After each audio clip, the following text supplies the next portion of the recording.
subscribe my channel. ಎಲ್ಲರಿಗೂ ನಮಸ್ಕಾರಗಳು. ಇಂದಿನ ವಿಡಿಯೋದಲ್ಲಿ ನಾವು 8ನೇ ತರಗತಿಯ ಕನ್ನಡ ವಿಷಯದ ಭಾಗ 2ರಲ್ಲಿನ 8ನೇ ಗದ್ಯವಾದ ಸಪ್ತಾಕ್ಷರಿ ಮಂತ್ರ ಎಂಬ ಗದ್ಯದ ಪ್ರಶ್ನೋತ್ತರಗಳನ್ನು ತಿಳಿಯೋಣ ಮಕ್ಕಳೇ. ಈ ಗದ್ಯವನ್ನು ಕವಿ ಲಕ್ಷ್ಮೀನಾರಾಯಣಪ್ಪರು ಬರೆದಿದ್ದಾರೆ. ಕೃತಿಕಾರರ ಪರಿಚಯವನ್ನು ತಿಳಿಯೋಣ. ಕವಿಯ ಹೆಸರು ಲಕ್ಷ್ಮೀನಾರಾಯಣಪ್ಪ, ಮುದ್ದಣ್ಣ ಅಂತಲೂ ಕರೀತಾರೆ. ಇವರ ಜನನ 1870 ಜನವರಿ 24. ಜನ್ಮಸ್ಥಳ ಉಡುಪಿ ಜಿಲ್ಲೆಯ ಕಾರ್ಕಳ ತಾಲೂಕಿನ ನಂದಳಿಕೆ. ಇವರ ಪೋಷಕರು ತಂದೆ ತಿಮ್ಮಪ್ಪಯ್ಯ, ತಾಯಿ ಮಹಾಲಕ್ಷ್ಮಮ್ಮ. ವೃತ್ತಿ ವ್ಯಾಯಾಮ ಶಿಕ್ಷಕರು ಹಾಗೂ ಕನ್ನಡ ಶಿಕ್ಷಕರು. ಇವರು ಬರೆದಂತಹ ಕೃತಿಗಳು ರತ್ನಾವತಿ ಕಲ್ಯಾಣ ಮತ್ತು ಕುಮಾರ ವಿಜಯ ಎಂಬ ಯಕ್ಷಗಾನ ಪ್ರಸಂಗಗಳು, ಶ್ರೀರಾಮ ಪಟ್ಟಾಭಿಷೇಕಂ ಎಂಬ ಕಾವ್ಯ, ಅದ್ಭುತ ರಾಮಾಯಣ ಮತ್ತು ಶ್ರೀರಾಮಾಶ್ವಮೇಧಂ ಎಂಬ ಹಳೆಗನ್ನಡ ಗದ್ಯ ಕಾವ್ಯಗಳು. ಪ್ರಶಂಸೆ ಹೊಸಗನ್ನಡ ಅರುಣೋದಯ ಮುಂಗೋಳಿ. ಮರಣ 1901 ಫೆಬ್ರವರಿ 15 ನಿಧನರಾದರು. ಸಪ್ತಾಕ್ಷರಿ ಮಂತ್ರ ಗದ್ಯ ಭಾಗವನ್ನು ಪ್ರೊಫೆಸರ್ ಜಿ ವೆಂಕಟಸುಬ್ಬಯ್ಯ ಅವರು ಸಂಪಾದಿಸಿರುವ ಮುದ್ದಣ ಭಂಡಾರ ಸಂಪುಟ 2 ಇದರ ತ್ರಯೋದಶಾಶ್ವಸಂ ಅರಣ್ಯಕ ಮುನಿದರ್ಶನಂ ಭಾಗದಿಂದ ಆರಿಸಿ ಸಂಪಾದಿಸಿ ನಿಗದಿಪಡಿಸಲಾಗಿದೆ. ಮುಖ್ಯ ಪ್ರಶ್ನೆ. ಕೊಟ್ಟಿರುವ ಪ್ರಶ್ನೆಗಳಿಗೆ ಒಂದು ವಾಕ್ಯದಲ್ಲಿ ಬರೆಯಿರಿ. ಮೊದಲ ಪ್ರಶ್ನೆ, ರಾಘವನ ಯಜ್ಞಾಶ್ವ ಯಾರ ಆಶ್ರಮವನ್ನು ಹೊಕ್ಕಿತು? ಉತ್ತರ, ರಾಘವನ ಯಜ್ಞಾಶ್ವ ಅರಣ್ಯಕನೆಂಬ ಮುನಿಯ ಪುಣ್ಯಾಶ್ರಮವನ್ನು ಹೊಕ್ಕಿತು. ಪ್ರಶ್ನೆ 2, ಮನೋರಮೆಯಲ್ಲಿ ಮೂಡಿದ ಸಂದೇಹವೇನು? ಉತ್ತರ, ಅರಣ್ಯಕ ಮುನಿಗೆ ಸಾವಿರಾರು ಸಂಖ್ಯೆಯಲ್ಲಿದ್ದ ಸೈನಿಕರಿಗೆ ಭೋಜನವನ್ನು ನೀಡಲು ಹೇಗೆ ಸಾಧ್ಯವಾಯಿತೆಂದು ಮನೋರಮೆಗೆ ಸಂದೇಹ ಮೂಡಿತು. ಪ್ರಶ್ನೆ 3, ಮುನಿಗಳಲ್ಲಿರುವ ಮಂತ್ರದ ಶಕ್ತಿ ಯಾವುದು? ಉತ್ತರ, ಬೇಡಿದ ದ್ರವ್ಯಗಳನ್ನು ಕೂಡಲೇ ತಂದುಕೊಡುವ ಮಂತ್ರದ ಶಕ್ತಿ ಮುನಿಗಳಲ್ಲಿದೆ. ಪ್ರಶ್ನೆ 4, ತಪಸ್ವಿಗಳಿಗೆ ಬೇರೆ ಗೊಡವೆ ಇಲ್ಲದಿರಲು ಕಾರಣವೇನು? ಉತ್ತರ, ತಪಸ್ವಿಗಳಿಗೆ ಜಪದ ಶಕ್ತಿಯ ನೆರವು ಇರುವುದರಿಂದ ಬೇರೆ ಗೊಡವೆ ಇರುವುದಿಲ್ಲ. ಪ್ರಶ್ನೆ 5, ಮುದ್ದಣನಿಗೆ ಸಿದ್ಧಿಸಿದ ಮಂತ್ರದ ಹೆಸರೇನು? ಉತ್ತರ, ಭವತಿ ಭಿಕ್ಷಾಂದೇಹಿ ಎನ್ನುವುದು ಮುದ್ದಣನಿಗೆ ಸಿದ್ಧಿಸಿದ ಮಂತ್ರ. ಮುಖ್ಯ ಪ್ರಶ್ನೆ 2-3 ವಾಕ್ಯಗಳಲ್ಲಿ ಉತ್ತರಿಸಿ. ಮೊದಲ ಪ್ರಶ್ನೆ, ತನ್ನ ಆಶ್ರಮಕ್ಕೆ ಬಂದ ಅತಿಥಿಗಳನ್ನು ಅರಣ್ಯಕ ಹೇಗೆ ಸತ್ಕರಿಸಿದನು? ಉತ್ತರ, ತನ್ನ ಆಶ್ರಮಕ್ಕೆ ಬಂದ ಅತಿಥಿಗಳನ್ನು ಸ್ವಾಗತಿಸಿ ಕೈಕಾಲುಗಳಿಗೆ ನೀರು ಕೊಟ್ಟು ಕುಳ್ಳಿರಿಸಿ ಒಳ್ಳೆಯ ಊಟವನ್ನು ಬಡಿಸಿ ಹೂವಿನಿಂದ ಸಿಂಗರಿಸಿ ಸುವಾಸನೆ ಭರಿತ ಶ್ರೀಗಂಧವನ್ನು ಹಚ್ಚಿ ಅವರೊಟ್ಟಿಗಿದ್ದು ಹಿತವಾಗಿ ಮಾತನಾಡಿ ಸತ್ಕರಿಸಿದನು. ಪ್ರಶ್ನೆ 2, ಕವಿಗಳಿಗೆ ಒಲಿದಿರುವ ಮಂತ್ರದ ಮಹಿಮೆ ಏನು? ಉತ್ತರ, ಕವಿಗಳು ತಮಗೆ ಒಲಿದಿರುವ ಒಂದು ಮಂತ್ರದಿಂದ ಸ್ವರ್ಗ ಭೂಲೋಕ ಪಾತಾಳವನ್ನು ನಾಶ ಮಾಡುವ, ಹೊಗಳುವ, ತೆಗಳುವ, ಕೊಳ್ಳುವ, ಆಳುವ, ತಾಳುವ, ಹೂಳುವ, ಹೇಳುವ, ಬಾಳುವ, ಶೃಂಗಾರವನ್ನು ವರ್ಣಿಸುವ ಶಕ್ತಿ ಇದೆ ಎಂದು ಮಂತ್ರದ ಮಹಿಮೆಯನ್ನು ವಿವರಿಸಿದ್ದಾರೆ. ಪ್ರಶ್ನೆ 3, ಮುದ್ದಣನಿಗೆ ಒಲಿದ ಮಂತ್ರದ ಬಗ್ಗೆ ಮನೋರಮೆಯ ಪ್ರತಿಕ್ರಿಯೆ ಏನು? ಉತ್ತರ, ಮನೋರಮೆಯು ಮುದ್ದಣನಲ್ಲಿ ಮಂತ್ರದ ಬಗ್ಗೆ ಕೇಳಿದಾಗ ಮುದ್ದಣ ತನಗೆ ಒಲಿದಿರುವ ಮಂತ್ರ ಭವತಿ ಭಿಕ್ಷಾಂದೇಹಿ ಎಂದು ಹೇಳುತ್ತಾನೆ. ಆಗ ಮನೋರಮೆ ಅರೆಮುನಿಸಿನಿಂದ, ಹೋಗು ರಮಣ, ನಿನ್ನ ಮಾತನ್ನು ಕೇಳಿ ನಾನು ನಿಜವೆಂದು ಭಾವಿಸಿದ್ದೆ. ನೀನು ಈ ರೀತಿ ಕೊಂಕಿನ ಮಾತನ್ನು ಹೇಳುತ್ತೀಯ ಎಂದು ತಿಳಿಯಲಿಲ್ಲ. ನೀನು ಕವಿಯೋ ಅಥವಾ ಹಾಸ್ಯಗಾರನೋ ಎಂದು ಪ್ರತಿಕ್ರಿಯಿಸುತ್ತಾಳೆ. ಈ ಮುಖ್ಯ ಪ್ರಶ್ನೆ. ಕೊಟ್ಟಿರುವ ಪ್ರಶ್ನೆಗಳಿಗೆ 5-6 ವಾಕ್ಯಗಳಲ್ಲಿ ಉತ್ತರಿಸಿ. ಮೊದಲ ಪ್ರಶ್ನೆ, ಮುದ್ದಣನು ಪರಿಹಾಸ ಮಾಡಿದನೆಂದು ಮನೋರಮೆಯು ಹೇಳಲು ಕಾರಣವೇನು? ಉತ್ತರ, ಮುದ್ದಣನು ಋಷಿಗಳಿಗಿರುವಂತೆ ತನಗೂ ಒಂದು ಮಂತ್ರವು ಒಲಿದಿದೆ ಎಂದು ಮನೋರಮೆಗೆ ಹೇಳುತ್ತಾನೆ. ಆ ಮಂತ್ರ ಯಾವುದೆಂದು ನಾನು ಹೇಳುತ್ತೇನೆ, ಆದರೆ ಆ ಮಂತ್ರವನ್ನು ನೀನು ಯಾರಿಗೂ ಹೇಳಬಾರದೆಂದು ಮನೋರಮೆಯ ಹತ್ತಿರ ಆಣೆ ಮಾಡಿಸಿಕೊಳ್ಳುತ್ತಾನೆ. ನಂತರ ತನಗೆ ಒಲಿದಿರುವ ಮಂತ್ರ ಭವತಿ ಭಿಕ್ಷಾಂದೇಹಿ ಎಂದು ಹೇಳುತ್ತಾನೆ. ಆಗ ಮನೋರಮೆ ನಿರಾಸೆಯಿಂದ, ನೀನು ಕೊಂಕಿನ ಮಾತನ್ನು ಈ ರೀತಿ ಹೇಳುತ್ತಿರುವೆ ಎಂದು ನನಗೆ ತಿಳಿಯಲಿಲ್ಲ. ನೀನು ಕವಿಯೋ ಅಥವಾ ಹಾಸ್ಯಗಾರನೋ ಎಂದು ಸಿಟ್ಟಿನಿಂದ ಹೇಳುತ್ತಾಳೆ. ಪ್ರಶ್ನೆ 2. ಮುದ್ದಣನಿಗೆ ಒಲಿದ ಮಂತ್ರವನ್ನು ತಿಳಿದುಕೊಳ್ಳುವ ವಿಚಾರದಲ್ಲಿ ಗಂಡ ಹೆಂಡತಿಯ ನಡುವೆ ನಡೆದ ಸಂಭಾಷಣೆಯನ್ನು ನಿಮ್ಮ ಮಾತುಗಳಲ್ಲಿ ಬರೆಯಿರಿ. ಉತ್ತರ. ಶತ್ರುಘ್ನಾದ್ಯರನ್ನು ಅರಣ್ಯಕ ಮುನಿಯು ಮೃಷ್ಟಾನ್ನ ಭೋಜನ ನೀಡಿ ಸತ್ಕರಿಸಿದ ಸಂಗತಿಯನ್ನು ಮನೋರಮೆ ತಿಳಿದು ಆಶ್ಚರ್ಯಪಡುತ್ತಾಳೆ. ಒಬ್ಬ ಋಷಿಗೆ ಇದು ಹೇಗೆ ಸಾಧ್ಯ ಎಂದು ಮನೋರಮೆ ಮುದ್ದಣನಿಗೆ ಕೇಳುವಳು. ಆಗ ಮುದ್ದಣ ಅವರಿಗೆ ಸಿಕ್ಕ ಮಂತ್ರಶಕ್ತಿಯಿಂದ ಎಂದು ವಿವರಿಸುವನು. ಆಗ ಮನೋರಮೆ ಮುದ್ದಣನಿಗೆ ನೀವು ಸಹ ಆ ಮಂತ್ರದ ಶಕ್ತಿ ಪಡೆದುಕೊಳ್ಳಿ ಎನ್ನುವಳು. ಆಗ ಮುದ್ದಣ ಈಗಾಗಲೇ ಆ ಮಂತ್ರದ ಸಿದ್ಧಿಯನ್ನು ಪಡೆದುಕೊಂಡಿದ್ದೇನೆ ಎನ್ನುವನು.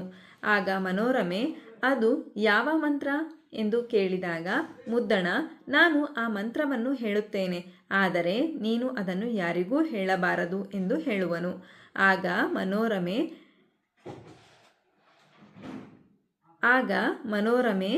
ದೇವರ ಮೇಲಾಣೆಗೂ ಹೇಳುವುದಿಲ್ಲ ಎಂದಾಗ ಮುದ್ದಣ ಭವತಿ ಭಿಕ್ಷಾಂದೇಹಿ ಎಂದು ಹೇಳುತ್ತಾ ಇದೇ ನನಗೆ ಸಿದ್ಧಿಸಿರುವ ಸಪ್ತಾಕ್ಷರಿ ಮಂತ್ರ ಎಂದು ಹೇಳುತ್ತಾನೆ.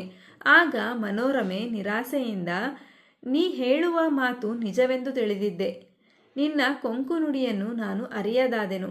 ನೀನು ಕವಿಯೋ ಅಥವಾ ಹಾಸ್ಯಗಾರನೋ ಎಂದು ಹೇಳುವಳು.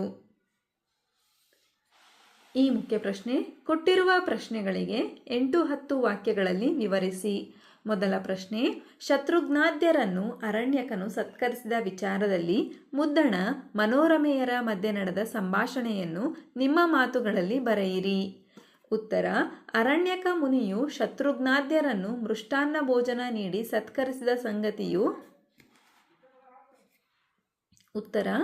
ಅರಣ್ಯಕ ಮುನಿಯು ಶತ್ರುಘ್ನಾದ್ಯರನ್ನು ಮೃಷ್ಟಾನ್ನ ಭೋಜನ ನೀಡಿ ಸತ್ಕರಿಸಿದ ಸಂಗತಿಯು ಮನೋರಮೆಗೆ ಆಶ್ಚರ್ಯವನ್ನುಂಟು ಮಾಡುತ್ತದೆ. ಸಾವಿರಾರು ಸಂಖ್ಯೆಯಲ್ಲಿದ್ದ ಸೈನಿಕರಿಗೆ ಭೋಜನವನ್ನು ನೀಡಲು ಹೇಗೆ ಸಾಧ್ಯ ಎಂದು ಮುದ್ದಣನಿಗೆ ಮನೋರಮೆ ಕೇಳುತ್ತಾಳೆ. ಮುನಿಗಳ ಮಂತ್ರಶಕ್ತಿ ಅಪಾರವಾದದ್ದು. ಮುನಿಗಳಲ್ಲಿ 1 ಅಕ್ಷರ, 2 ಅಕ್ಷರ, 3 ಅಕ್ಷರ, 4 ಅಕ್ಷರ, 5 ಅಕ್ಷರ, 6 ಅಕ್ಷರ ಹೀಗೆ ಅನೇಕ ಅಕ್ಷರಗಳುಳ್ಳ ಶಕ್ತಿಯ ಮಂತ್ರಗಳಿವೆ ಎಂದು ಮುದ್ದಣ ಹೇಳುವನು. ಆಗ ಮನೋರಮೆ ಮುದ್ದಣನಿಗೆ ನೀವು ಸಹ ಆ ಮಂತ್ರದ ಸಿದ್ಧಿಯನ್ನು ಪಡೆದುಕೊಳ್ಳಿ ಎಂದು ಹೇಳುವಳು. ಆಗ ಮುದ್ದಣ ನಾನೂ ಸಹ ಆ ಮಂತ್ರಸಿದ್ಧಿಯನ್ನು ಪಡೆದುಕೊಂಡಿದ್ದೇನೆ ಎನ್ನುತ್ತಾನೆ. ಯಾವ ಮಂತ್ರ ಹೇಳಿ ಎಂದು ಮನೋರಮೆ ಕೇಳಿದಾಗ ನಾನು ಆ ಮಂತ್ರವನ್ನು ಹೇಳುತ್ತೇನೆ, ಆದರೆ ನೀನು ಯಾರಿಗೂ ಹೇಳಬಾರದೆಂದು ಹೇಳುವನು. ಆಗ ಮನೋರಮೆ ಕುಲದೇವರ ಮೇಲಾಣೆಗೂ ಹೇಳುವುದಿಲ್ಲ ಎಂದು ಹೇಳುವಳು. ಆಗ ಮುದ್ದಣ ಭವತಿ ಭಿಕ್ಷಾಂದೇಹಿ ಎಂಬುದು ಕವಿಗಳಿಗೆ ಸಿದ್ಧಿಸಿರುವ ಸಪ್ತಾಕ್ಷರಿ ಮಂತ್ರ ಎಂದು ಹೇಳುವನು. ಆಗ ಮನೋರಮೆ ನೀವು ಹೇಳುವ ಮಾತು ನಿಜವೆಂದು ತಿಳಿದಿದ್ದೆ, ಆದರೆ ನಿನ್ನ ಕೊಂಕು ನುಡಿಯನ್ನು ಅರಿಯದಾದೆನು. ನೀನು ಕವಿಯೋ ಅಥವಾ ಹಾಸ್ಯಗಾರನೋ ಎಂದು ನಿರಾಸೆಯನ್ನು ವ್ಯಕ್ತಪಡಿಸುವಳು. ಪ್ರಶ್ನೆ 2. ರಾಮಾಶ್ವಮೇಧ ಕೃತಿಯಲ್ಲಿ ಮುದ್ದಣ ಪರೋಕ್ಷವಾಗಿ ತನ್ನ ಬಾಳಿನ ಕಥೆಯನ್ನು ಬಿಚ್ಚಿಟ್ಟಿದ್ದಾನೆ ಎಂಬುದನ್ನು ಸಪ್ತಾಕ್ಷರಿ ಮಂತ್ರ ಪಾಠದ ಆಧಾರದಿಂದ ಸಮರ್ಥಿಸಿ. ಉತ್ತರ. ರಾಮಾಶ್ವಮೇಧ ಕೃತಿಯಲ್ಲಿ ಮುದ್ದಣ ಪರೋಕ್ಷವಾಗಿ ತನ್ನ ಬಾಳಿನ ಕಥೆಯನ್ನು ಬಿಚ್ಚಿಟ್ಟಿದ್ದಾನೆ. ಎಷ್ಟೇ ಕಷ್ಟಗಳಿದ್ದರೂ, ಮನಸ್ಸನ್ನೇ ಸುಡುವ ಚಿಂತೆಯಿದ್ದರೂ ನವಿರಾದ ಹಾಸ್ಯ ಅವುಗಳನ್ನು ಸ್ವಲ್ಪ ಕಾಲ ಮರೆಯುವಂತೆ ಮಾಡುತ್ತದೆ. ಶ್ರೀ ರಾಮಾಶ್ವಮೇಧಂ ಕೃತಿಯಲ್ಲಿ ಮಡದಿ ಮನೋರಮೆಯೊಡನೆ ಸಂವಾದದಲ್ಲಿ ನಿರತನಾದಾಗ ವ್ಯಕ್ತವಾಗುವ ಮಾತುಗಳು ಮುದ್ದಣನ ಕಷ್ಟ ಜೀವನದ ಪ್ರತೀಕವಾಗಿದೆ. ಪ್ರಕೃತ ಗದ್ಯ ಭಾಗದಲ್ಲಿ ಸಪ್ತಾಕ್ಷರಿ ಮಂತ್ರದ ಶ್ರೇಷ್ಠತೆಯ ನೆಪದೊಂದಿಗೆ ತನ್ನ ಹಾಗೂ ಅಂದಿನ ಕವಿಗಳ ದಾರಿದ್ರ್ಯವನ್ನು ಪರೋಕ್ಷವಾಗಿ ಮುದ್ದಣ ವ್ಯಕ್ತಪಡಿಸಿದ್ದಾನೆ. ಹೊರನೋಟಕ್ಕೆ ಕುತೂಹಲಕಾರಿಯೂ ಹಾಸ್ಯಮಯವೂ ಆಗಿದ್ದರೆ ಒಳಗೆ ದಾರುಣ ವ್ಯಥೆಯ ಕತೆ ಅಡಗಿಕೊಂಡು ಕರುಣಾರಸ ಅಂತರ್ಗತವಾಗಿ ಹರಿಯುವುದನ್ನು ಇಲ್ಲಿ ಕಾಣಬಹುದು. ಮುಖ್ಯ ಪ್ರಶ್ನೆ. ಸಂದರ್ಭ ಸಹಿತ ಸ್ವಾರಸ್ಯವನ್ನು ವಿವರಿಸಿ. ಮೊದಲ ಸಂದರ್ಭ ಎನಗಿದಚ್ಚರಿ ಎಂತುಟಾರ್ಥಂ. ಆಯ್ಕೆ. ಈ ವಾಕ್ಯವನ್ನು ಪ್ರೊಫೆಸರ್ ಜಿ ವೆಂಕಟಸುಬ್ಬಯ್ಯ ಅವರು ಸಂಪಾದಿಸಿರುವ ಮುದ್ದಣ ಭಂಡಾರ ಕೃತಿಯಿಂದ ಆರಿಸಲಾಗಿರುವ ಸಪ್ತಾಕ್ಷರಿ ಮಂತ್ರ ಎಂಬ ಗದ್ಯ ಭಾಗದಿಂದ ಆರಿಸಿಕೊಳ್ಳಲಾಗಿದೆ. ಸಂದರ್ಭ ಮನೋರಮೆಗೆ ಮುದ್ದಣನು ರಾಮಾಶ್ವಮೇಧದ ಕಥೆಯನ್ನು ಹೇಳುವಾಗ ಅರಣ್ಯಕ ಮುನಿಯು ಶತ್ರುಘ್ನಾದ್ಯರನ್ನು ಮೃಷ್ಟಾನ್ನ ಭೋಜನದಿಂದ ಸತ್ಕರಿಸಿದ ರೀತಿಯನ್ನು ಹೇಳುವ ಸಂದರ್ಭದಲ್ಲಿ ಮನೋರಮೆ ಈ ಮೇಲಿನ ಮಾತನ್ನು ಹೇಳುತ್ತಾಳೆ. ಸ್ವಾರಸ್ಯ: ಒಬ್ಬ ಋಷಿಯು ಸಾವಿರಾರು ಸಂಖ್ಯೆಯ ಸೈನಿಕರನ್ನು ಸತ್ಕರಿಸಿದ ಬಗೆಯನ್ನು ಕೇಳಿ ಮನೋರಮೆ ಆಶ್ಚರ್ಯಪಟ್ಟಿರುವುದು ಇಲ್ಲಿ ಸ್ವಾರಸ್ಯಕರವಾಗಿದೆ. ಎರಡನೆಯ ಸಂದರ್ಭ: ಅಪ್ಪುದಪ್ಪುದು ತಪ್ಪೇಂ. ಆಯ್ಕೆ: ಈ ವಾಕ್ಯವನ್ನು ಪ್ರೊಫೆಸರ್ ಜಿ ವೆಂಕಟಸುಬ್ಬಯ್ಯ ಅವರು ಸಂಪಾದಿಸಿರುವ ಮುದ್ದಣ ಭಂಡಾರ ಕೃತಿಯಿಂದ ಆರಿಸಲಾಗಿರುವ ಸಪ್ತಾಕ್ಷರಿ ಮಂತ್ರ ಎಂಬ ಗದ್ಯ ಭಾಗದಿಂದ ಆರಿಸಿಕೊಳ್ಳಲಾಗಿದೆ.